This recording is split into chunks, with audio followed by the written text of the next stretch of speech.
नमस्कार दोस्तों, मैं हूं कुलदीप जहांगीर। सामान्य ज्ञान ग्रुप परिवार में आपका बहुत बहुत स्वागत है। तो दोस्तों, अपन बात कर रहे थे राजस्थान हिस्ट्री के बारे में, और राजस्थान हिस्ट्री में अपना बहुत ही अच्छा टॉपिक चल रहा था प्रजामंडल आंदोलन के बारे में। सभी को राम राम, राधे राधे। सभी को बहुत बहुत, जो भी ऑनलाइन आ चुके हैं उनको नमस्ते, मेरी तरफ से नमस्ते, तहे दिल से बहुत बहुत नमस्ते। सभी वीडियो को लाइक करेंगे, शेयर कर देंगे, जल्दी से जल्दी क्लास में जुड़ेंगे। सभी क्लास में जुड़ेंगे, जल्दी से जल्दी वीडियो को लाइक कर देंगे, शेयर कर देंगे।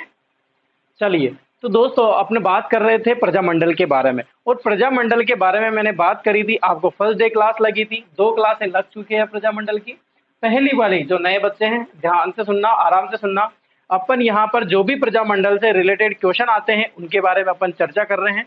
पहले मैं प्रजामंडल, उन प्रजामंडल के बारे में बात कर रहा हूँ जिनसे अधिकतर क्वेश्चन पूछे जा सकते हैं। डिटेल से अपन उनकी बात करेंगे जिनमें से क्वेश्चन आते हैं।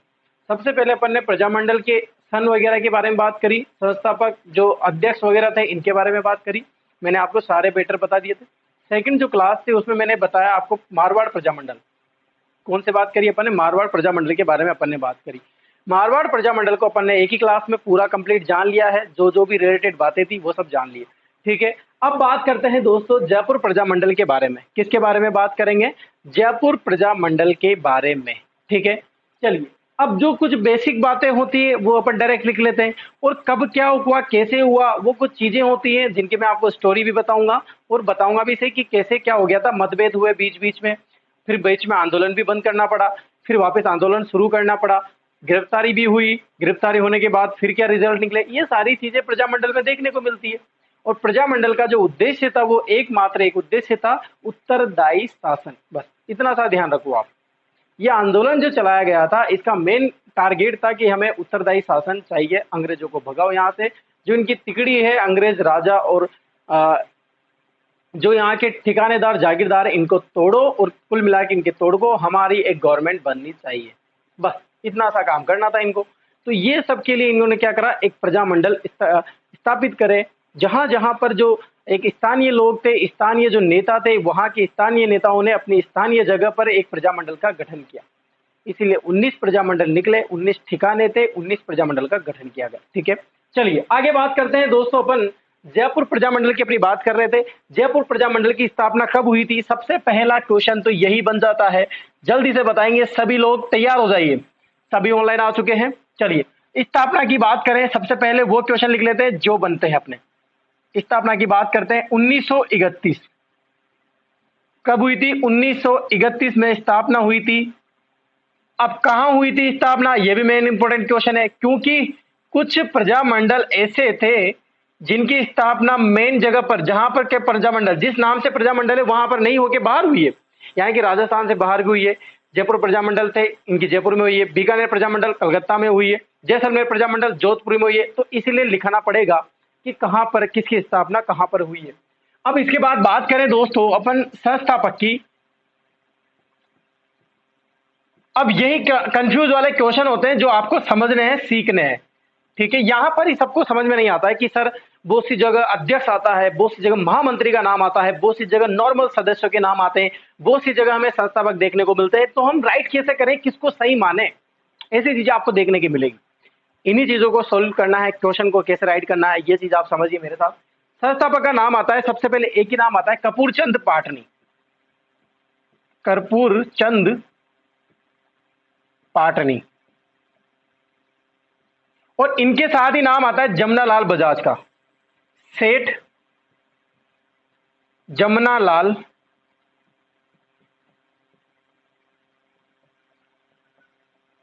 बजाज का। किनका नाम आता है? सेठ जमनालाल बजाज का। लेकिन अगर ऑप्शन में दोनों है, क्या है? दोनों, तो आपको राइट किसको करना है? पहला क्वेश्चन तो जो आपको कंफ्यूज कर सकता है, तो आपको राइट करना है कपूर चंद पाटनी को। किसको करना है? कपूर चंद पाटनी को। सहयोग मिला था सेठ जमनालाल बजाज का। सेठ से पैसों का सहयोग मिला, स्थापना हुई, सेठ जमनालाल बजाज ने सहायता करी। संस्थापक का नाम आता है। कुछ ऐसे ही सदस्य जैसे नोट। अब नोट लगा के मैं आपको जो चीज लिखा रहा हूं वो आपको समझनी है कि इस जो प्रजामंडल है इसका पुनर्गठन भी हुआ था। क्या हुआ था? पुनर्गठन हुआ। अब ये जो पुनर्गठन हुआ इसमें कौन कौन से लोगों ने किया था ये पुनर्गठन, तो आप वो लोग सुन लेना किस किसने किया था। सेठ जमनालाल बजाज ने। किसने किसने किया था पुनर्गठन किया था? सेठ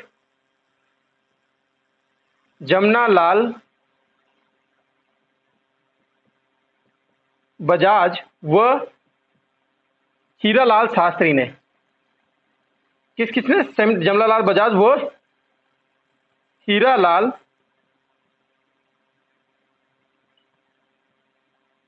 तो आपसे पूछा जा सकता है एग्जाम में कि पुनर्गठन किया गया था, किसके द्वारा किया गया था?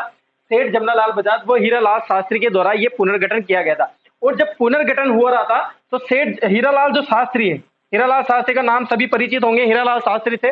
अभी मैं बेसिकली हीरालाल शास्त्री के बारे में बात भी करने वाला हूं। देखो समझने वाली चीज क्या है, अपनी मैटर जो अपना जो ग्रुप चला हुआ है इसमें मैं सबसे अच्छी जो क्लास लगी हुई है इसमें क्या कर रहा हूं आपके साथ कि जैसे प्रजामंडल में पढ़ा रहा हूं आपको, तो प्रजामंडल के साथ साथ यहाँ पर कुछ स्वतंत्रता सेनानियों के नाम भी आएंगे। जैसे मारवाड़ प्रजामंडल की बात करें तो उसमें मारवाड़ प्रजामंडल में जय नारायण व्यास का नाम आया था। मैंने जय नारायण व्यास के बारे में आपको डिटेल से सारी जानकारी दी, जहां जहां से क्वेश्चन बनते हैं और उनके बारे में पढ़ाया जाता है, वो मैंने आपको जानकारी दी। हो गया जय नारायण व्यास। इसके बाद बात आती है सेठ जमनालाल बजाज की। किनकी बात आती है? सेठ जमनालाल बजाज की। तो आपको ध्यान होगा दोस्तों, सेठ जमनालाल बजाज के बारे में अपन डिटेल से बात कर चुके हैं। मैंने जब किसान आंदोलन पढ़ा रहे थे तो जयपुर किसान आंदोलन आया था, वहां पर जब सीकर का किसान आंदोलन, तो सेठ जमनालाल बजाज का नाम भी आया था वहां पर। और बिजोलिया किसान आंदोलन हुआ था तो बिजोलिया किसान आंदोलन में सेठ जमनालाल बजाज का नाम भी आया था कि नहीं आया था? तो मैंने, आप याद करो, रिकॉल करो। जो नए स्टूडेंट है प्लीज मैं उनसे यही रिक्वेस्ट करूंगा कि आप हमारी पुरानी क्लास में जाइए, इस लिंक पर डिस्क्रिप्शन पे जाइए, क्लिक कीजिए, वहां पर मेरी क्लासें उपलब्ध मिलेगी आपको। और सेठ जमनालाल बजाज, आप बिजोलिया किसान आंदोलन पर क्लिक करना, पहली क्लास या दूसरी क्लास में सेठ जमनालाल बजाज के बारे में सारी की सारी डिटेल जानकारी दी हुई मैंने। तो मैंने इस तरह से टारगेट बनाया हुआ है कि जैसे जैसे स्वतंत्रता सेनानियों के नाम आ जाएंगे मैं वहीं पर ही स्वतंत्रता सेनानियों की डिटेल बता दूंगा। अलग से एक टॉपिक नहीं पढ़ेंगे अपन कि एक टॉपिक पढ़ाऊंगा मैं स्वतंत्रता सेनानी। जैसे मान लो अगर ऐसा हो जाता है कि अपन प्रजामंडल आंदोलन के बारे में बात करी, प्रजामंडल के बारे में बात करी, तो मैंने अगर वहां पर जैसे विजय सिंह पथिक के बारे में, मैंने विजय सिंह पथिक पढ़ाया ना आपको? नहीं बताया क्या? बताया। पूरा विजय सिंह पथिक मैंने आपको बताया है क्योंकि इंपॉर्टेंट है। विजय सिंह पथिक से क्वेश्चन पूछे जा सकते हैं, सेठ जमनालाल से पूछे जाते हैं, हीरालाल शास्त्री से पूछे जाते हैं, इसके बाद जय नारायण व्यास से पूछे जा सकते हैं। तो मैंने डिटेल से जानकारी दी। कुछ अगर रह जाते हैं तो एक दिन की क्लास से अलग से ले लेंगे और 4-5 चीज बचेंगे, ज्यादा ज्यादा कितने बचेंगे? 10 बच जाएंगे क्या? नहीं बचेंगे, 4-5 बचेंगे, 4-5 को एक साथ पढ़ा देंगे, बस खत्म हो जाएगी। अलग से अपन क्लास को टाइम क्यों खराब करें? सभी मुझे ये बताइए कि ये बेस्ट ऑप्शन नहीं है क्या अपने पास? सभी का बेस्ट ऑप्शन नहीं लग रहा आपको कि अपन इस तरह से कर सकते हैं? बिल्कुल इस तरह से करेंगे, जल्दी याद होगा। देखो यहाँ पर हीरालाल शास्त्री का नाम आया, आपको हीरालाल शास्त्री प्रजामंडल के साथ ही याद हो जाएगा, ठीक है? तो पुनर्गठन हुआ था, सेठ जमनालाल बजाज और हीरालाल शास्त्री ने इसमें योगदान दिया था, इन्होंने पुनर्गठन किया था, इसीलिए सेठ जमनालाल बजाज का नाम आता है। अब हीरालाल शास्त्री का क्या योगदान है? इनको क्या है, महामंत्री बनाया था पुनर्मंत्री में, महामंत्री बनाया था पुनर्गठन में। क्या बनाया गया था? महामंत्री बनाया गया था। अब बहुत से बच्चों के दिमाग में आ रहा होगा सर जो श्री हीरालाल शास्त्री थे, कौन? श्री हीरालाल शास्त्री, श्री भी लगा लेते हैं, माननीय मुख्यमंत्री रहे हैं अपने देश के, अपने राजस्थान के, तो श्री लगा देते हैं। श्री हीरालाल शास्त्री को अध्यक्ष बनाया गया था प्रजामंडल का, बिल्कुल अध्यक्ष बनाया गया था, लेकिन इससे प्रारंभिक अध्यक्ष नहीं थे ये, बाद में इनको अध्यक्ष बनाया गया था। उनके बारे में भी जानकारी दूंगा, पहले आप स्क्रीनशॉट ले लीजिए इसका जल्दी से। यहां तक सभी को समझ में आया? एक बार फिर से देखना। जयपुर प्रजामंडल के ऊपर बात कर रहे हैं। स्थापना कब हुई थी? 1931 में, पहले बात कर चुके हैं। कहां पर हुई थी? जयपुर में हुई थी। संस्थापक कौन है? मोस्ट इंपोर्टेंट है कपूर चंद पाटनी, ऑप्शन में आना चाहिए। अगर ऑप्शन में कपूर चंद पाटनी नहीं है तो जमनालाल बजाज आएगा, जमनालाल बजाज भी नहीं है तो हीरालाल शास्त्री आएगा। अगर ये तीनों है तो कपूर चंद पाटनी आपका राइट आंसर होगा, दोनों नहीं होंगे। इसके बारे में बात करें, पुनर्गठन हुआ था, पुनर्गठन होने पर 2 लोगों का योगदान है इसमें, सेठ जमनालाल बजाज का, इसके बाद हीरालाल शास्त्री का योगदान है महत्वपूर्ण, ठीक है? आप इसकी शॉट ले लीजिए अब।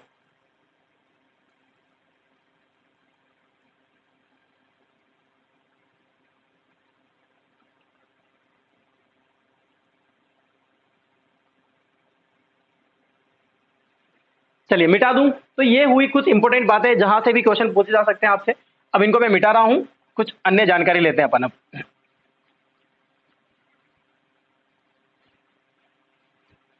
तो यहां तक सभी को समझ में आया? अगर प्लीज सभी को क्लास अच्छी लग रही है तो ज्यादा से ज्यादा शेयर किया करें आप क्लास को, और क्लास में बने रहा करें। हिम्मत ना आ रहे, हिम्मत ना आ रहे, बिल्कुल आपके एग्जाम आने वाले हैं, बिल्कुल आप तैयार बैठे रहें। ऐसे कभी भी नहीं होता कि आप एग्जाम आते हो और आप रेडी होके आ जाते हो, बिल्कुल मजा नहीं आता उसमें। शादी भी होती है, शादी की तैयारी पहले 2-3 महीने पहले करनी पड़ती, कुछ तो साल भर पहले करनी पड़ती। जिस दिन शादी होती है अगर उस दिन तैयारी करोगे तो इतना मजा नहीं आ पाता, आपकी शादी एक सक्सेसफुल नहीं मानी जाती है। तो इस तरह से तैयारी करें जैसे अपन हर एक काम को इंटरेस्ट लेके करते हैं, वैसे किया करें। ठीक है, अब बात करते हैं इनके जयपुर प्रजामंडल के प्रारंभिक अध्यक्ष कौन थे।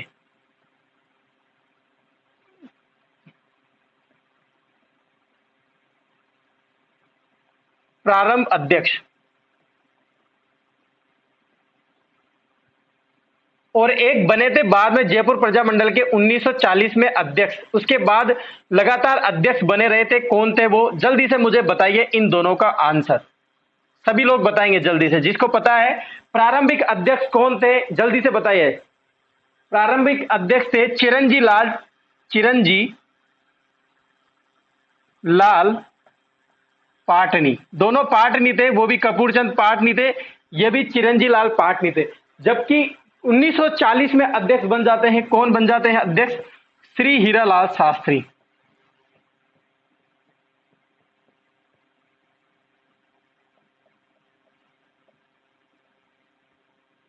कौन बन जाते हैं, श्री हीरालाल शास्त्री प्रारंभिक अध्यक्ष बन जाते हैं। कब बन जाते हैं, 1940 में। अब देखो यहां पर श्री हीरालाल शास्त्री का नाम आ गया, क्योंकि सेठ जमनालाल बजाज की मैं पहले बात कर चुका हूं। और इसके बाद ये कपूरचंद पाटनी ज्यादा इंपोर्टेंट नहीं, इनमें से क्वेश्चन नहीं पूछे जाते। चिरंजी लाल पाटनी का भी ज्यादा योगदान नहीं, इनके भी नहीं पूछे। हीरालाल शास्त्री इंपोर्टेंट है, इनके बारे में बात कर लेते हैं। अब मैं एक टॉपिक लगाता हूं दोस्तों, अपन हीरालाल शास्त्री, श्री हीरालाल शास्त्री। अब मुझे ये बताइए कि इनका जन्म कब हुआ था, कहां हुआ था। कब की तो छोड़ो, क्योंकि कब तो नहीं पूछा जाएगा, कहां हुआ था, जन्म स्थान।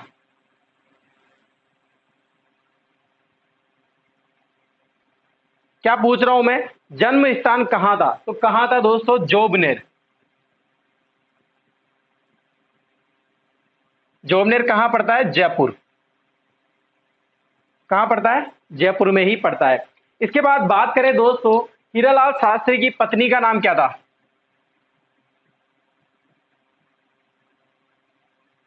क्योंकि पत्नी का नाम इसलिए पूछते हैं क्योंकि ये पद्मश्री रहे थे, पद्मश्री रहे थे। 1955 में इनको पद्मश्री मिला था। क्या नाम था पत्नी का, रतन शास्त्री।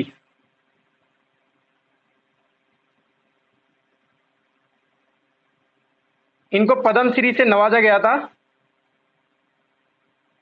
कब नवाजा गया था, 1955 में। 1955 में इनको पद्मश्री दिया गया था। रतन शास्त्री इनकी पत्नी का नाम है। अब मोस्ट इंपोर्टेंट जो हीरालाल शास्त्री से क्वेश्चन आता है वो ये है, समझना क्वेश्चन क्या बोलने वाला हूं। 3 चीजें नाम लिखूंगा मैं, जीवन कुटीर, शांति विद्यापीठ। जीवन कुटीर, क्या लिखा मैंने, जीवन कुटीर। सभी को समझ में आ रहा है, शांता विद्यापीठ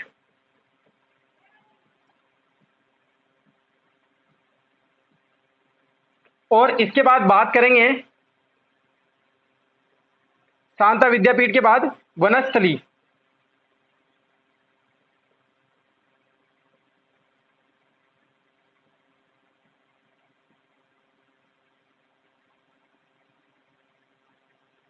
देखो अब बहुत से बच्चों के कंफ्यूज रहता है जिंदगी में, अगर कोई कंफ्यूज है तो आज क्लियर हो जाएगा इनको लेकर। देखो बहुत सी बुक्स और गाइडों में आपने ऐसा देखा होगा कि श्री हीरालाल शास्त्री ने जीवन कुटीर की स्थापना करी। ये क्या करी, स्थापना करी। मैं यहां पर लिख देता हूं, स्थापना की। अब बहुत से बच्चों को क्या लगता है कि स्थापना कैसे की, जीवन कुटीर की स्थापना करी, बिल्कुल करी। शांता विद्यापीठ की स्थापना करी, बिल्कुल करी। वनस्पति विद्यापीठ की स्थापना करी, बिल्कुल करी है। अब कैसे करी है समझना इसको। देखो जब इन्होंने स्थापना की थी जीवन कुटीर की, तब ये स्थापना करी थी 1927 में। कहां पर करी थी, टोंक में। और टोंक में भी कहा, निवाई में। लेकिन ये कोई शांता विद्यापीठ जो है इसकी अलग से स्थापना नहीं करी। जबकि जीवन कुटीर उद्योग का नाम परिवर्तित कर दिया और चेंज हुआ था 1935 में। और नाम परिवर्तित क्या कर दिया, शांता विद्यापीठ। जीवन कुटीर का नाम बदल दिया और क्या रख दिया, शांता विद्यापीठ। कहां पर है ये, टोंक निवाई में। फिर इसका नाम वनस्पति विद्यापीठ का नाम 1942 में चेंज कर दिया। कब 1942 में इसका नाम परिवर्तित कर दिया और वनस्पति विद्यापीठ इसका नाम रखा। और वर्तमान में आपको पता होगा वनस्पति सॉरी क्या नाम है, वनस्थली विद्यापीठ, वनस्थली नहीं है, वनस्थली नाम ही ऐसा है कि कंफ्यूज होता है बोलने में ही। आपको कोई डाउट तो नहीं लग रहा ना, वनस्थली विद्यापीठ। तो वर्तमान में बोला जाता है इसको वनस्थली विद्यापीठ। आप सभी जानते होंगे गर्ल्स कॉलेज स्कूल सभी चलते हैं इसमें, ओनली फॉर गर्ल्स का बहुत बड़ा कैंपस है। आप देख के आओगे इतना जबरदस्त तरीके से बना हुआ है। चलते जाओ 10 किलोमीटर तक, चलते जाओ 10 किलोमीटर तक, ओनली वनस्थली विद्यापीठ ही है। इतना बड़ा कैंपस है, पूरा एक गांव आ जाए उसमें, इतना बड़ा तो वनस्थली विद्यापीठ है। कॉलेज है ये, गर्ल्स के लिए है, अवेलेबल एंट्रेंस एग्जाम होते हैं इनमें, डोनेशन भी होने लग गए अब तो। आप जाइए पढ़िए, वहां पर बहुत ही अच्छी पढ़ाई होती है वनस्थली विद्यापीठ में। तो इसका गठन स्थापना किसने करी थी? हीरालाल शास्त्री ने की थी। पहले नाम रखा था जीवन कुटीर, 1927 में इसकी स्थापना हुई थी। तो 1927 में क्या नाम था? जीवन कुटीर। इसका नाम बदल दिया शांता विद्यापीठ बाद में 1935। वनस्पति विद्यापीठ 1942 में इसका नाम बदला। अभी वर्तमान में वनस्थली विद्यापीठ ही नाम है, जो कहां पर है? तीनों टोंक निवाय में। ऐसा मत समझना कि तीनों अलग है और तीनों का स्थान भी अलग है। ठीक है, यहां तक सभी को क्लियर हुआ? सभी को क्लियर हुआ, समझ में आया? प्रारंभिक अध्यक्ष क्या आएगा? चिरंजी लाल पाटनी।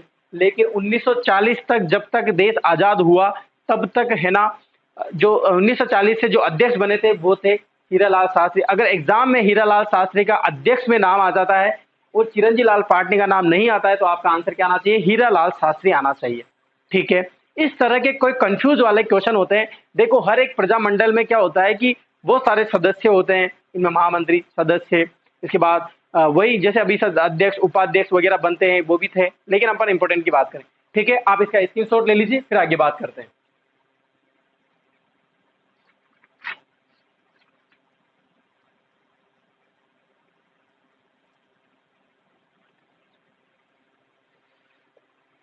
मिटा दूं? चलिए, तो ये बात हुई हीरालाल शास्त्री की, कुछ अपन इंपोर्टेंट बात कर रहे थे, और भी बात है कुछ, उनके बारे में बात कर लेते हैं। क्योंकि हीरालाल शास्त्री का महत्वपूर्ण योगदान है इसमें प्रजामंडल में। कपूरचंद पाटनी का बहुत कम नाम आता है, हीरालाल शास्त्री चलते रहते हैं बस।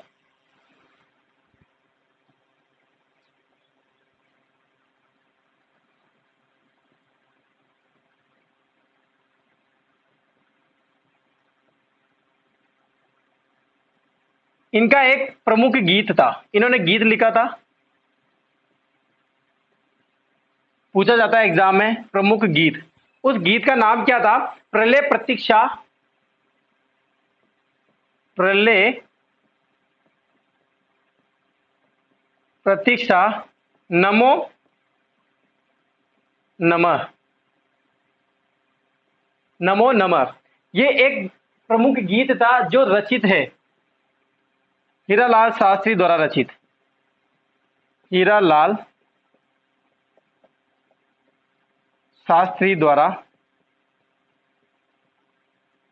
रचित गीत। अब देखो एग्जाम में कुछ भी पूछा जा सकता है, आपसे ये भी पूछा जा सकता है प्रलय प्रतीक्षा नमो गीत किसका है, तो आपका आंसर क्या आना चाहिए? श्री हीरालाल शास्त्री। क्या आना चाहिए दोस्तों?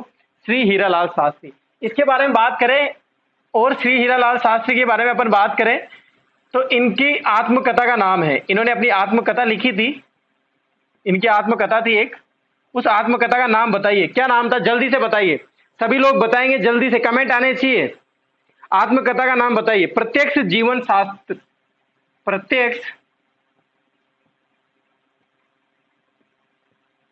जीवन शास्त्र, क्या नाम है? प्रत्यक्ष जीवन शास्त्र इसका नाम है। ठीक है, हीरालाल शास्त्री की अपन बात कर रहे हैं। इनका प्रमुख गीत था इनके द्वारा रचित था, वो नाम था प्रलय प्रतीक्षा नमो नमः। आत्मकथा है प्रत्यक्ष जीवन शास्त्र, इनका नाम है। ठीक है, और बात करें ये राजस्थान के प्रथम मनोनीत मुख्यमंत्री रहे हैं। जबकि मैंने कल बात करी थी प्रजामंडल में मारवाड़ में श्री जय नारायण व्यास की, तो उस टाइम तो चुनाव हो गए थे। इस टाइम तो क्या चुनाव नहीं होते थे, मतलब जनता के वो चुनाव नहीं थे, क्योंकि 1952 में प्रथम चुनाव हुए थे। 1952 में जब प्रथम चुनाव हुए थे तब उस टाइम मुख्यमंत्री बने थे कौन? जय नारायण व्यास बने थे। जबकि हीरालाल शास्त्री प्रथम मनोनीत मुख्यमंत्री थे। इस टाइम इनको मनोनीत कर लिया था और मुख्यमंत्री अपने राजस्थान में सबसे पहले, क्योंकि विधानसभा का गठन हो जाएगा, विधानसभा का गठन हो जाता है, यहाँ पर विधान परिषद का गठन हो जाता है, तो उस टाइम मुख्यमंत्री, महामंत्री वगैरह चुने जाते हैं, कुछ अध्यक्ष भी चुने जाते हैं, तो उसमें मनोनीत मुख्यमंत्री चुनाव होते हैं। तो उसमें श्री हीरालाल शास्त्री का प्रथम, आपने देखा होगा अपन जब संविधान पढ़ते हैं राजस्थान का, तो उसमें प्रथम मनोनीत मुख्यमंत्री किसको बताते हैं? हीरालाल शास्त्री को। फिर निर्वाचित आते हैं टीकाराम पालीवाल। ठीक है, ये होते हैं कुछ क्वेश्चन हीरालाल शास्त्री के बारे में। अब बात कर लेते हैं, ठीक है, यहां तक हीरालाल शास्त्री कंप्लीट हुए। अब आप पहले ऐसा करो, इसको स्क्रीनशॉट ले लो और प्रजामंडल के बारे में एक लाइन लिखना है, यहां पर नोट लगा के एक लाइन लिख रहा हूं, यहीं पर लिख लेना आप लोग। प्रजामंडल, जयपुर प्रजामंडल, ये हीरालाल शास्त्री के बारे में कंप्लीट बात हो जाती है। अब बात करते हैं जयपुर प्रजामंडल।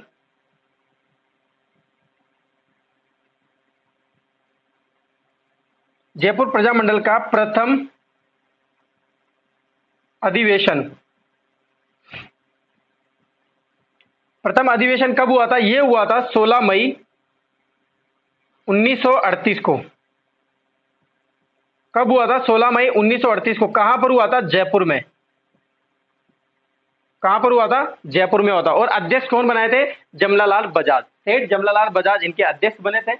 जबकि जयपुर प्रजामंडल आपसे पूछा जा सकता है एग्जाम में, बहुत ही इंपॉर्टेंट क्वेश्चन है, जयपुर प्रजामंडल का अध्यक्ष प्रथम अधिवेशन कब हुआ था? 16 मई 1938 में। जब कहां पर हुआ था? जयपुर में हुआ था। और प्रथम अध्यक्ष कौन थे? डायरेक्ट याद रखना, जमनालाल बजाज। ठीक है, यहां तक सभी स्क्रीनशॉट ले लेंगे, फिर आगे बात करते हैं। ठीक है,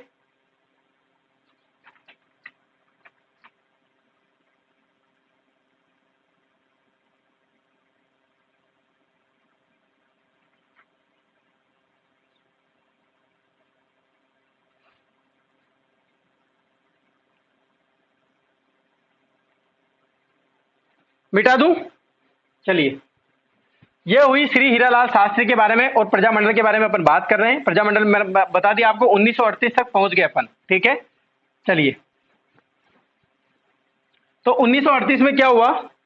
1938 में क्या हुआ? प्रथम अधिवेशन। एक बार फिर से लिख देता हूं,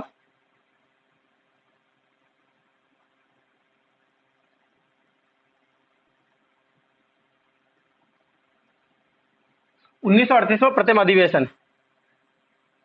अध्यक्ष कौन थे इसके?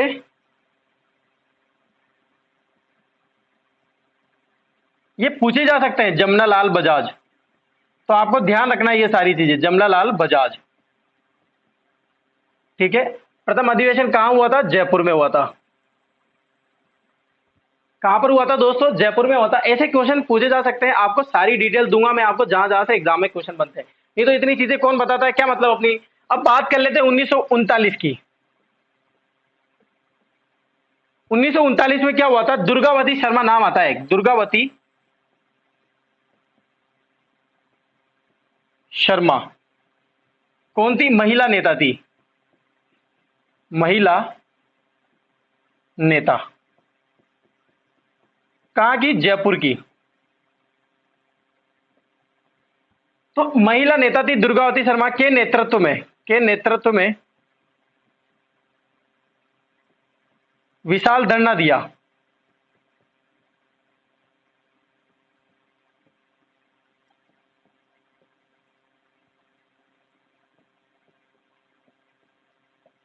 कहां दिया गया? वही जयपुर में दिया गया। कहां पर दिया गया? जयपुर में। आपको डायरेक्ट याद रखना है, 1939 में कुछ बातें हो जाती है, जब गवर्नमेंट उन चीजों को नहीं मानती, प्रजामंडल की कुछ चीजें नहीं मानती, उत्तरदायी शासन के लिए लड़ाई लड़ रहे थे, आंदोलन चल ही रहा था। तो दुर्गावती शर्मा में, दुर्गावती शर्मा नाम आता है, इस महिला नेता थी, तो जयपुर की महिला नेता थी। आपसे एग्जाम में पूछा जा सकता है दुर्गावती शर्मा कहां से संबंधित है? जयपुर प्रजामंडल से। विशाल धरना दिया गया था इनके नेतृत्व में, महिलाओं ने भाग लिया था। ठीक है, और बात करें आप 1939 के बाद आगे अपन चलते हैं 1942 में। कहा चलते हैं दोस्तों? 1942। 1942 में क्या चला था? भारत छोड़ो आंदोलन। यहां से वेरी इंपॉर्टेंट है, क्वेश्चन पूछा जा सकता है जयपुर के लिए, वेरी वेरी इंपॉर्टेंट। क्या चला था 1942 में? सभी को पता होगा 1942 में क्या चला था? भारत छोड़ो आंदोलन।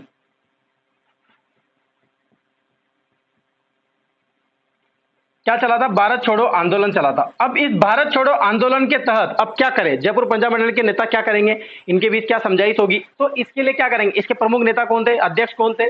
भारत छोड़ो आंदोलन की उस टाइम प्रजामंडल के, जयपुर प्रजामंडल के अध्यक्ष कौन थे? के समय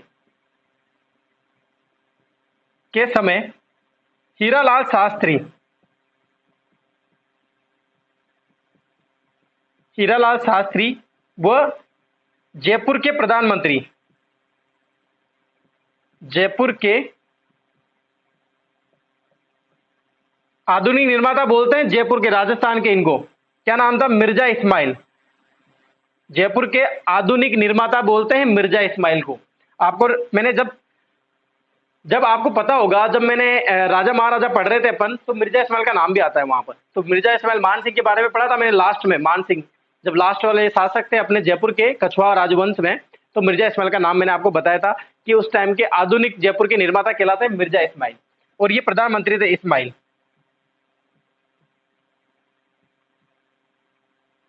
और हीरालाल शास्त्री, देखो क्या होता है, 1942 की बात रहती है। 1942 में क्या चलता है? एक भारत छोड़ो आंदोलन चलता है। अब क्या करें प्रजामंडल, कौन कौन? सभी प्रजामंडल ने भारत छोड़ो आंदोलन में भाग लिया था, क्योंकि उनका भी भारत छोड़ो आंदोलन में क्या टारगेट था? अंग्रेजों को भगाना।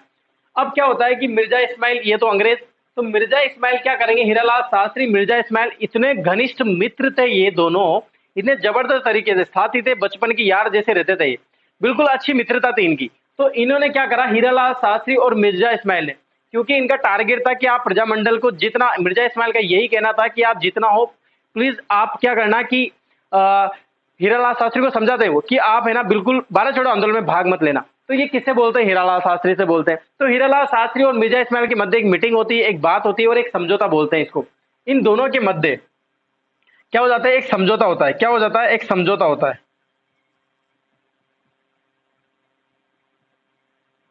क्या हुआ? एक समझौता हुआ, और इस समझौते के तहत ही जयपुर ने, जयपुर प्रजामंडल ने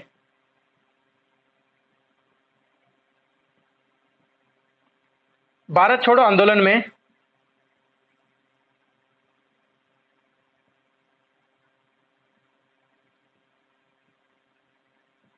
भाग नहीं लिया।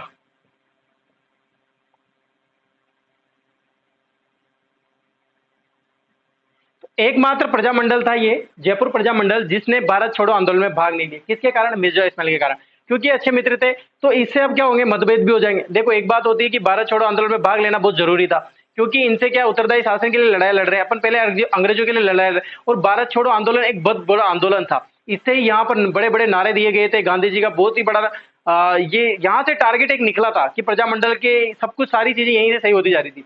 लेकिन हीरालाल शास्त्री और इनके बीच यानी कि पता नहीं खोपड़ी घुमा देते हैं ये मिर्जा इस्माइल हीरालाल शास्त्री की, दिमाग से गेम खेल जाते हैं। लेकिन ये दिमाग से गेम खेलने का एक बहुत बड़ा परिणाम, गलत परिणाम निकलते हैं। तो यहाँ पर लोगों में आपसी नेता जो रहते थे, क्योंकि गुट बढ़ जाते हैं। अब जैसे सचिन पायलट और अशोक गहलोत की गुट बटे थे ना, वैसे यहाँ पर गुट बढ़ जाएंगे। अब एक तो गुट हो जाएगा हीरालाल शास्त्री का, और एक गुट हो जाएगा एक हीरा चंद का। ठीक है, अब ये दोनों गुट अलग अलग हो जाएंगे और गठन कर देंगे अलग अलग चीजों का। तो अब लड़ाइयां लड़ने लग जाएंगी। प्रजामंडल आंदोलन को खत्म भी करने का निर्णय ले लेते हैं कि यार प्रजामंडल को खत्म करो अब, लेकिन फिर आंदोलन तेज हो जाएगा। तो ऐसी चीजें आने लग जाती है। तो आपको ध्यान रखना है, very very important question. Main question क्या है? हीरालाल शास्त्री और मिर्जा इस्माइल के मध्य एक समझौता होता है, और भारत छोड़ो आंदोलन में ये जयपुर प्रजामंडल एक ऐसा प्रजामंडल था जिसने भारत छोड़ो आंदोलन में भाग नहीं लिया था। ठीक है, आप लिख लीजिए, अब स्क्रीनशॉट ले लीजिए।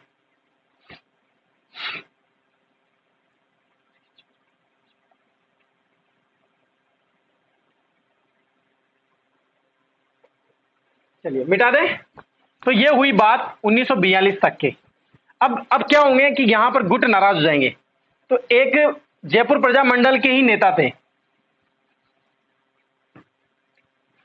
देखो गुट हो गए। अब एक गुट तो ये रहा जो कौन सा है? हीरालाल शास्त्री का।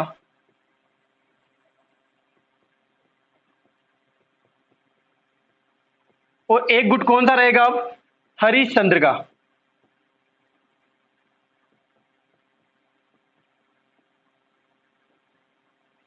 हरीश चंद्र का क्या नाम रहता है? हरीश चंद्र का। बाबा हरीश चंद्र पूरा नाम देखे तो बाबा हरीश चंद्र आता है इनका नाम, जो बाद में पंडित जवाहरलाल नेहरू से मिलते हैं, ये समझाइश करते हैं। हीरालाल शास्त्री एक गुट तो रहता है हीरालाल शास्त्री का, और दूसरा गुट रहता है बाबा हरिश्चंद्र का। अब बाबा हरिश्चंद्र अलग हो जाते हैं, इनके साथ कुछ सदस्य मिलकर, हरिश्चंद्र के साथ कुछ सदस्य मिल जाते हैं। और बाबा हरिश्चंद्र जो रहते हैं, इनके नेतृत्व में एक अलग चीज यानी कि आजाद मोर्चे का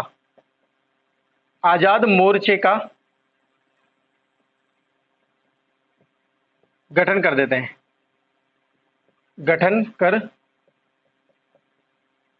देते हैं। क्या गठन कर देते हैं? आजाद मोर्चे का गठन कर देते हैं। अब इनकी अलग राजनीति चलेगी। वही हर चीज में होती है, दो नेता रहते हैं, एक अलग राजनीति चलते हैं, पार्टीज में तो रहते हैं लेकिन एक सोच नहीं मिल पाती, क्योंकि जो बाबा हरिश्चंद्र थे वो नाराज हो जाते हैं किनसे? हीरालाल शास्त्री थे, और इनके बाद मतभेद हो जाते हैं। क्यों हो जाते हैं? क्योंकि इन्होंने मिर्जा इस्माइल से मीटिंग करी है, और तुम्हारी मीटिंग का परिणाम ये रहा कि आज प्रजामंडल ने भारत छोड़ो आंदोलन में भाग नहीं लिया, क्योंकि ये चाहते थे कि अपन जो प्रजामंडल है, जयपुर प्रजामंडल, जो इसके नेता है, अपन सभी क्या करेंगे? भारत छोड़ो आंदोलन में भाग लेंगे, लेकिन नहीं ले पाते, तो ये अलग हो जाते हैं। मतभेद होने के कारण बाबा हरिश्चंद्र अलग हो जाते हैं। अब हीरालाल शास्त्री जी अलग हो गए। अब हीरालाल शास्त्री जी क्या करेंगे? अब ये भी बेटे तो थोड़ा ना रहेंगे, ये भी इनके साथ कुछ सदस्य रहेंगे। देखो, हर एक की यूनिटी रहती है, एक पार्टी रहती है, तो इनके में जेंटलमैन एग्रीमेंट होता है। हीरालाल शास्त्री वो सरकार के मध्य, अब ये क्या करते हैं? ये तो प्रजामंडल को आगे बढ़ा रहे हैं, प्रजामंडल आगे बढ़ता जा रहा है, तो वह सरकार के मध्य एक जेंटलमेंट एग्रीमेंट होता है, एग्रीमेंट हुआ। किस किस के मध्य हुआ? यानी कि गवर्नमेंट, जो अंग्रेज की गवर्नमेंट थी वो, और हीरालाल शास्त्री के मध्य क्या होता है कि एक जेंटलमैन एग्रीमेंट हुआ। सभी को क्लास कैसी समझ में आ रही है ना? सारी चीजें मैं स्टेप बाय स्टेप बता रहा हूं, आपको बिल्कुल भी परेशानी नहीं होगी समझने में। बिल्कुल स्टेप बाय स्टेप में चलता जा रहा हूं। जो चीजें एग्जाम में पूछी जा सकती है, इतना कोई भी जयपुर को डिटेल से नहीं बताएगा। मुझे पता है आपको स्टोरी सुना देंगे, बड़ी बड़ी बातें बता देंगे, लेकिन यहाँ पर बातों के साथ मैटर भी मिलेगा आपको। जो मैटर मैं आपको बता रहा हूं वही एग्जाम में आएगा, इसके बाहर एक भी क्वेश्चन नहीं बनता है। मैं तो और मैटर से ज्यादा आपको जानकारी दे रहा हूं, तो आप बिल्कुल सिस्टमेटिक तरीके से समझिए। अब गुट बढ़ जाते हैं किसके बाद? प्रजामंडल के बाद। यानी कि जो भारत छोड़ो आंदोलन में भाग नहीं लेते, तो गुट बढ़ गए दो, एक तो हीरालाल शास्त्री का हो गया, एक बाबा हरिश्चंद्र हो गया। दोनों हरी हरी है, दोनों क्या है? हरी हरी है, याद रखना। तो ये क्या करते हैं? अलग गुट चल देते हैं, जिनका नाम रहता है आजाद मोर्चा। आजाद मोर्चा बाद में ये मिल जाएगा, प्रजामंडल से मिल जाएगा, मैं बताऊंगा कैसे मिलेगा। अब ये सरकार के मध्य जेंटलमैन एग्रीमेंट होते हैं, तो इनके मध्य कुछ शर्तें रहती है, कुछ शर्तें मनवाते हैं सरकार से। कौन? हीरालाल शास्त्री। हीरालाल शास्त्री वो गवर्नमेंट के मध्य जेंटलमैन एग्रीमेंट होता है, और शर्तें मनवाते हैं, यानी कि कुछ समझौता होता है एक तरह से, और कुछ शर्तें मनवाते हैं। कुछ प्रावधान ऐसे रहते हैं जिनसे बोलते हैं कि आप ये प्रावधान हमारे मानने चाहिए। कैसे कैसे रहते हैं? शर्तें थी इनकी, किनकी? हीरालाल शास्त्री की, और मान जाते हैं। पहली शर्तें ये थी कि जो भी आप अंग्रेजों के युद्ध, जो भी युद्ध होंगे, जैसे तृतीय युद्ध होगा, अलग युद्ध होंगे, अंग्रेजों के युद्ध में हम यानी कि भारतीय जन और धन सहायता नहीं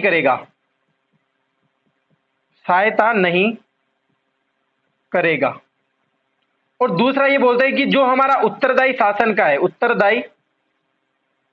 मैं अपन बिल्कुल अपनी लैंग्वेज में बता रहा हूं, आप समझ जाना उस चीज को। मैं बिल्कुल बुक्स की तरह नहीं बता रहा हूं आपको, अपनी लैंग्वेज में बता रहा हूं।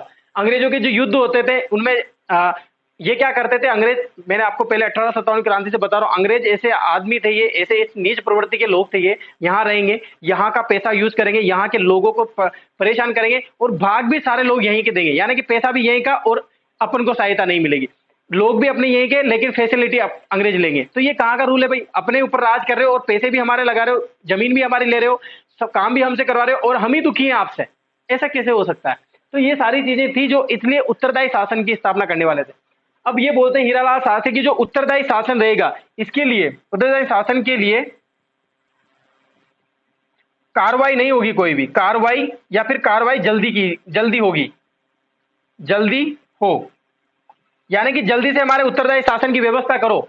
और इसके बाद तीसरी और बात करते हैं, यहां पर लिख देता हूं मैं, कुछ शर्तें थी। जो तीसरी वाली शर्त थी, प्रजामंडल के राज्य, जो प्रजामंडल है, जो प्रजामंडल चल रहा है, वो प्रजामंडल आंदोलन, ये शांतिपूर्वक चलने दे, शांतिपूर्वक चले, यानी कि शांतिपूर्वक युद्ध चले, ऐसा भी लिख सकते हो। ये तीन शर्तें थी जो हीरालाल शास्त्री और जो गवर्नमेंट थी उसके मध्य एक जेंटलमैन एग्रीमेंट हुआ था। उस एग्रीमेंट में 3 साइन की थी इस गवर्नमेंट ने।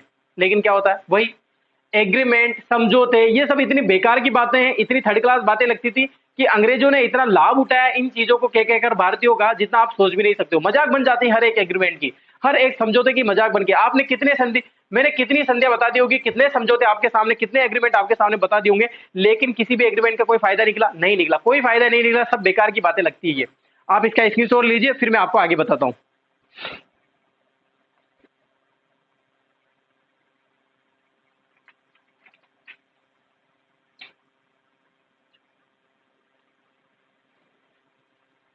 अब क्या होगा, ये एग्रीमेंट हो गया, ठीक है, किस किस के मध्य, हीरालाल शास्त्री और गवर्नमेंट के मध्य।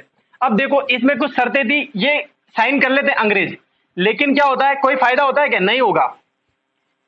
अब एग्रीमेंट तो कर लिया हीरालाल शास्त्री ने, इनको क्या पता कि मेरे साथ ऐसा होगा, क्योंकि इनसे मिर्जा इस्माइल ने वादा किया हुआ था कि मैं भी जो भी करूंगा आप उसमें बस मेरा साथ दीजिए, मैं आपके साथ गलत नहीं होने दूंगा।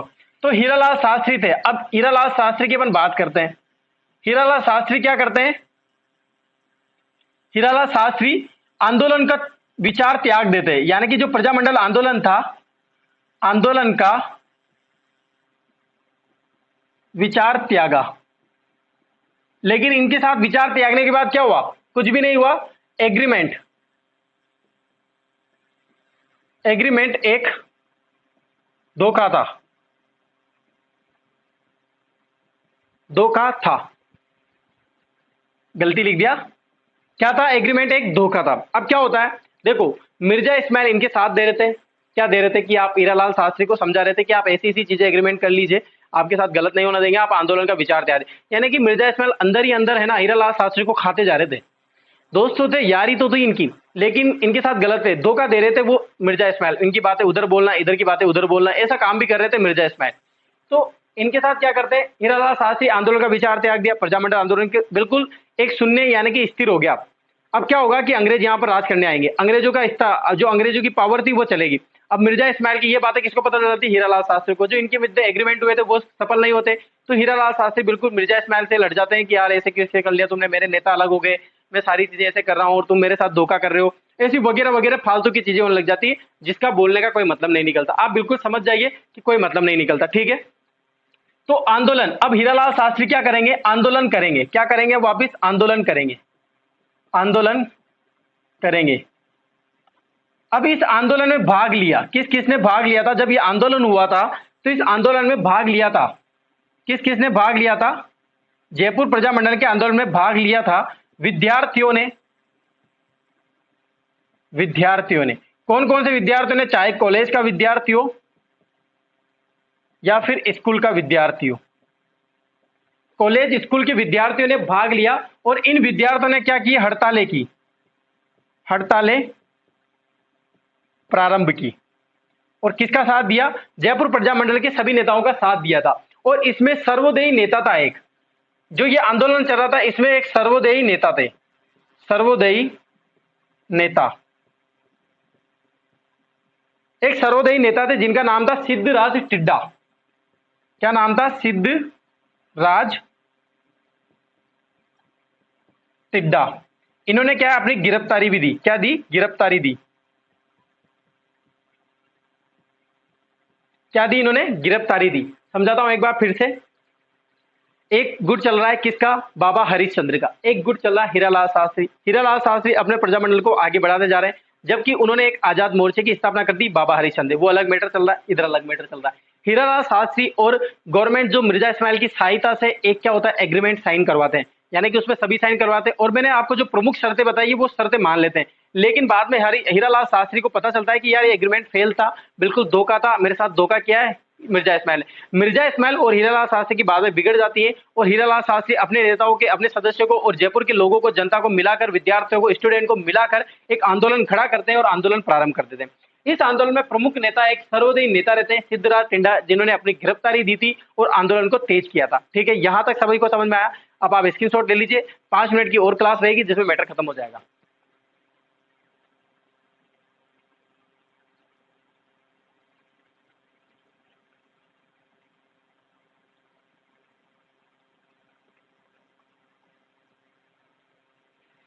चलिए, तो ये बात होती है कुछ जयपुर प्रजामंडल की वेरी वेरी इंपॉर्टेंट बातें जो मैंने आपको बताई। अब क्या होगा, अब हीरालाल शास्त्री भी कार्य करते रहते हैं। लेकिन अब क्या होता है कि कब की बात रहती है, 1945 की बात होती है। कब की बात होती है, 1945 की। 1945 में एक नाम आता है पंडित जवाहरलाल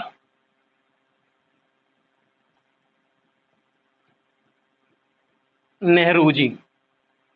क्या नाम रहते हैं, पंडित जवाहरलाल नेहरू जी प्रथम प्रधानमंत्री थे अपने देश के, सभी को याद होगा इनका नाम, पंडित जवाहरलाल नेहरू जी। इनकी सहायता से या इनकी प्रेरणा से, प्रेरणा सहायता एक ही बात होती, या मदद से, मदद से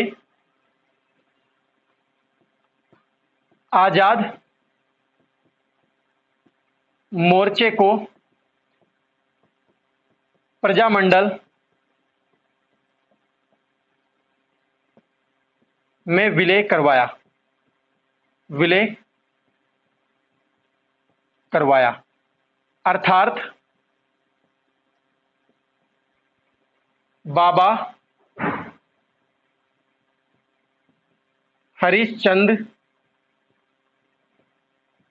को मनाया। क्या होता है, सारी चीजें फेल हो जाती है, आंदोलन तेज था। 1945 में पंडित जवाहरलाल नेहरू की प्रेरणा से, इनकी सहायता से, इनकी मदद से आजाद मोर्चे का जो नेतृत्व कर रहे थे कौन, बाबा हरिश्चंद्र, इनको मनाया, इनको समझाया कि आप ऐसा मत कीजिए, अलग अलग चीजें होगी तो दोनों ही फेल होती जाएगी, तो आप क्या कर लीजिए, वापस प्रजामंडल में मिल लीजिए। तो आजाद मोर्चे का विलय हो गया था। कब विलय हुआ था, 1945 में। किसमें विलय हुआ था, प्रजामंडल में। अब 1946 की बात होती है। 1946 में जयपुर में, जयपुर विधानसभा का गठन हो जाता है। विधानसभा या विधान परिषद, विधान परिषद का गठन हो जाता है। विधान परिषद का गठन होता है। जो इसके प्रधानमंत्री बनते हैं कौन, इसके प्रधानमंत्री कौन बने, वही श्री हीरालाल शास्त्री।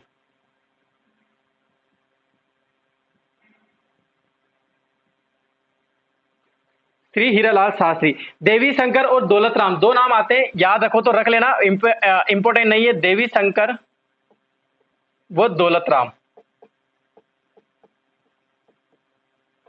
जो विधानसभा रहती है इसमें महामंत्री बनाते हैं इनको, महामंत्री या मंत्री का पद दे देते हैं इनको, ठीक है। ये होती है जयपुर प्रजामंडल के बारे में बात। कितना इजीली समझ में आया, बहुत ही ज्यादा इजीली मैंने आपको समझाया है, सिस्टमेटिक तरीके से लेके चला हूं, बिल्कुल सन बाई वाज लेके चला हूं मैं आपको। 1946 तक ये मैटर चलता रहता है, बाद में ये सारी चीजें आंदोलन बढ़ता चला जाता है और इसमें विधानसभा विधान परिषद का गठन हो जाता है और बाद में नॉर्मली सब चीजें हो जाती है।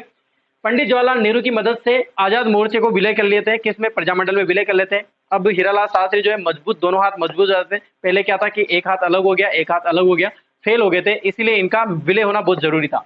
इसके बाद जयपुर विधानसभा का गठन हो जाता है 1946 में और इसके प्रधानमंत्री किसको बनाते हैं, श्री हीरालाल शास्त्री को। और एक मंत्री पद दे देते हैं, महामंत्री का पद भी देते हैं देवी शंकर और दौलत राम को, जो प्रजामंडल के सदस्य रहते हैं, प्रजामंडल के नेता रहते हैं। ये होती है जयपुर प्रजामंडल की। सभी को क्लास अच्छी लगी होगी। प्लीज अगर सभी को क्लास अच्छी लगी हो तो वीडियो को लाइक कीजिए, शेयर कीजिए, ज्यादा से ज्यादा। ऐसे ही कल क्लास में नेक्स्ट अपन प्रजामंडल के बारे में बात करेंगे, मेवाड़ प्रजामंडल की अपन बात करेंगे, ठीक है। आज के लिए बहुत बहुत धन्यवाद।